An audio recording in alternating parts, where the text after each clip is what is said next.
In this unit, you will learn how territory is organized at different scales from local to global. What that means is that people over time have had significantly different ideas about how Earth's surface should be organized and how power should be distributed within the territories, or the space within boundaries, whether they are informal or formal, like today's political map. One major theme in this unit is the relationship between countries, whether it's a beneficial one like trade agreements or provocative ones like the relationship between the United States and the Soviet Union during the Cold War. The other main topic in this unit is the modern state. What is a state? What is a nation? What is the difference between the two, and why does it matter? The contemporary world map is shaped by forces like devolution, borders and walls, internal boundaries, and the rise of supranational organizations. The effects of colonialization and imperialism still play a major role in today's political structure. We will look at forces that bring states together, like a shared sense of culture, or forces that push them apart, like ethnic disputes. Finally, we will take a look at the role of terrorism in today's changing world. One of the most pressing topics in the news today is the human struggle occurring in and around Syria. The civil war there began after the Arab Spring of the early 2000s, but the roots of this conflict have been growing in the region for much longer.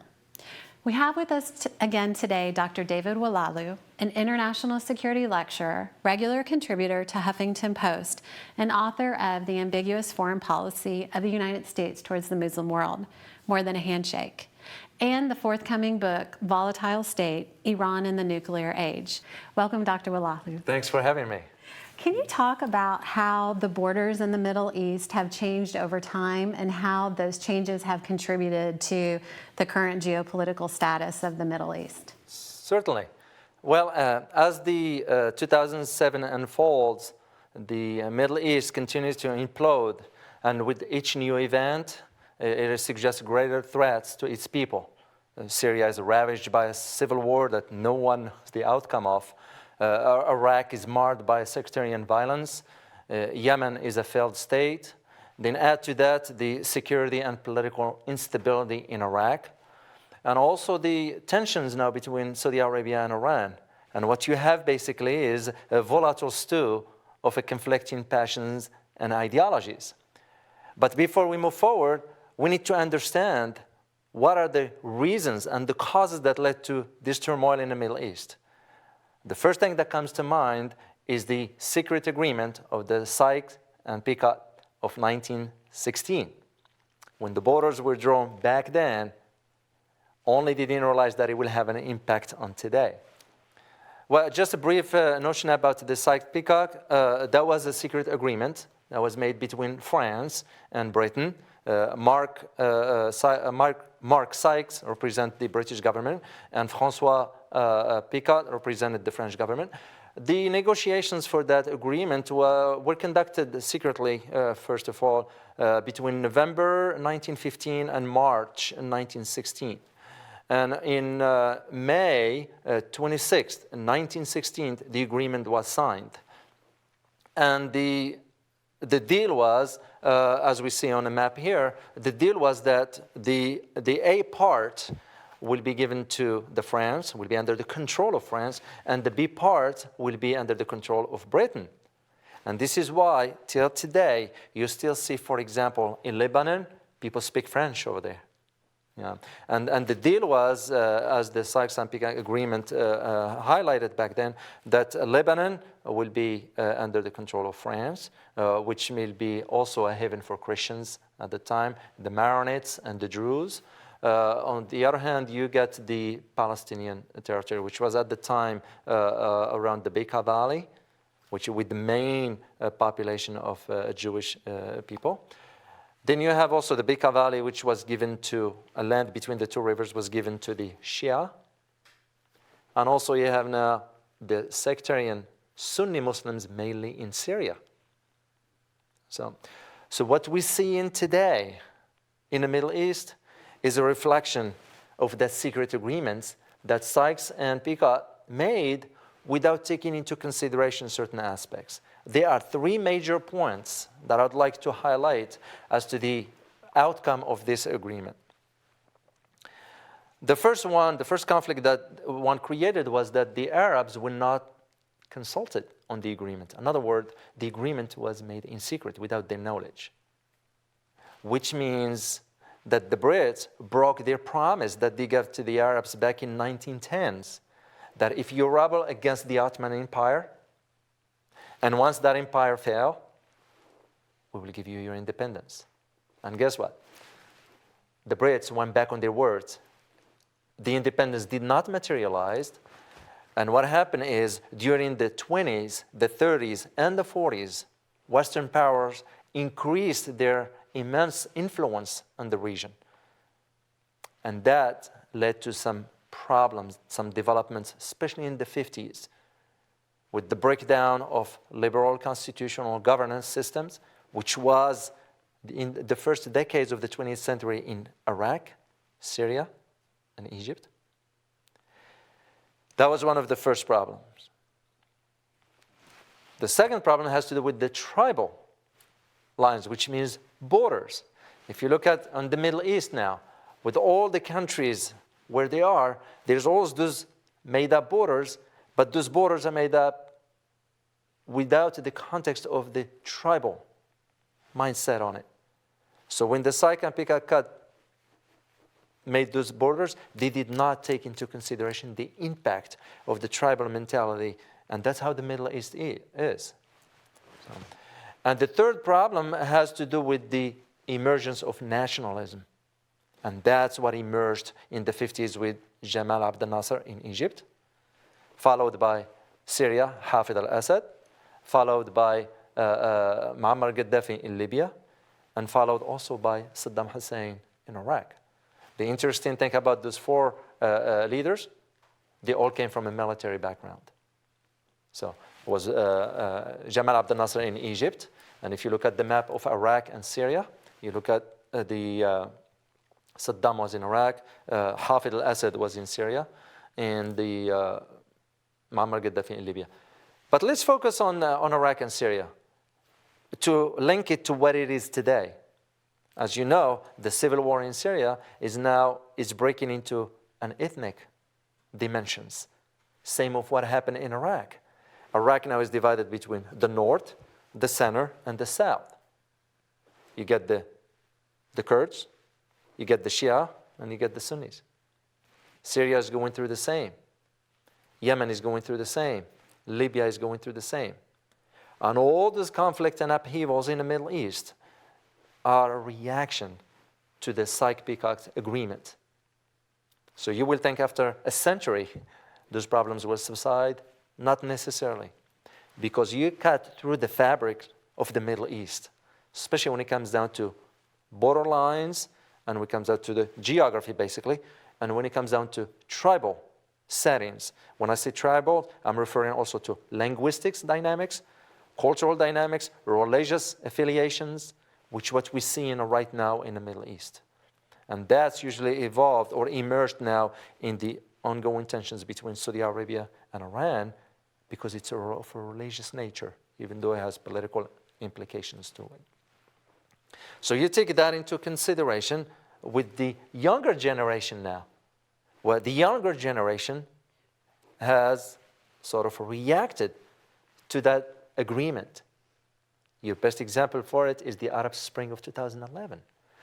Even though, and I challenge those who said that the Arab Spring was about the Arab world wanted to be democratic, I will have to respectfully disagree.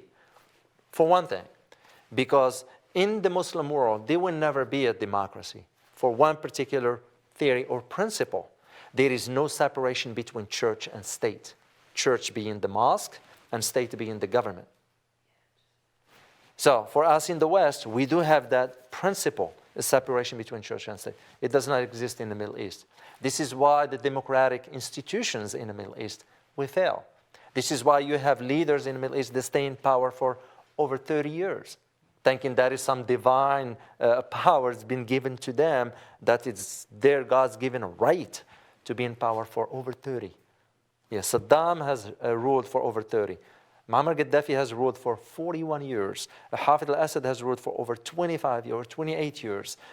Jamal Abdel Nasser, Hosni Mubarak, all of them thinking in these terms. And when they get closer to dying, they'll pass the presidency to their offsprings. And this is why democracy will not work. So the Arab Spring was not about democracy. The Arab Spring was about social injustice. Because with the population, as a matter of fact, if you look at just the last 2 or 3, actually the last 4 decades, the population in the Arab world has increased dramatically to about 330 million people. And the interesting aspect is, out of the 330 million, 2/3, which is about 220, are under the age of 35. Now, check this out. The age of 35 with nothing to do, unemployed. That's a recipe for terrorism recruitment. And that's exactly the source, because the source of the problems and part of the conflicts in the Middle East. Because you get lack of economic opportunities, failed education system. You know, the resources of the countries are only controlled by the few. And you add to that also the notion, a defeatist attitude towards the future. And you take all that into consideration to see how the Sykes-Picot agreement that was done a century ago still impacts the Middle East till today. This is why we call the Middle East a volatile region. It will always be. And of course, you take into consideration the existence of oil, the energy, and the competing agendas between major powers. And that's why we have what we have in the Middle East. Wow. I watched a documentary called The Fog of War with Secretary of Defense Robert McNamara, and he talked about some of the mistakes that the United States made by going into Vietnam and not really having a good understanding of the culture, the geography, and the mindset of the Vietnamese. And he's making these revelations, 30 years post-invasion. And so what do you think are some of the important things that the global community should know about these types of conflicts that are happening in the Middle East? That's an interesting question. And the answer won't be an easy one for one particular reason. Because the major powers, which mainly those the ones that control the dynamics within the Middle East, they're not thinking in those terms. They're thinking in terms of securing access to energy. They're thinking in terms of selling weapons to other countries. They're thinking in terms of, we're going to make sure, maintain our control and all that. So what you suggested, it will not be on the agenda, shall we say. But it will come from a program like yours, for example, because those will bring knowledge to students to understand the dynamics of why the Middle East it is the way it is. It didn't happen in vacuum. There were reasons to it. It was a set agenda for how the Middle East should be run by the major powers. So it wouldn't be an easy answer to that one because the competing power. And only you have to look now what's taking place with the increasing footsteps of China and Russia. As I mentioned in my forthcoming book, The Volatile State, Iran in the Nuclear Age, and in it I addressed the increasing power or the presence of China and Russia. The increase in their presence militarily to a degree, not in the sense of confronting the United States. It would be a mistake to even confront the US for all the military hardware we have and the capabilities. But they also know that the decline of the United States credibility around the world, especially in the Middle East, if they can increase their presence, that will give them leverage onto now starting to rearrange the seating on the table, the global or geopolitical table. And they will have a say into how the events unfold. That's what I see the presence of China and Russia will do to the Middle East in the next 25 years. And beside that, access to the energy markets, you can just see that the shift is going to be from the west to the east. That's where your next economic boom it will be. And countries in the Middle East start to think, is it time for us to pivot? Maybe we need to. Thank you, Dr. Valalu. My pleasure. Students, you will learn a lot more about these complex and important topics in Unit 4. And overall, what we really want you to do is to learn to think about these issues. There's no easy solutions, but the more we educate ourselves on the issues, the root causes, and the geopolitical and geographic perspective, the better we are to make the world a much better place.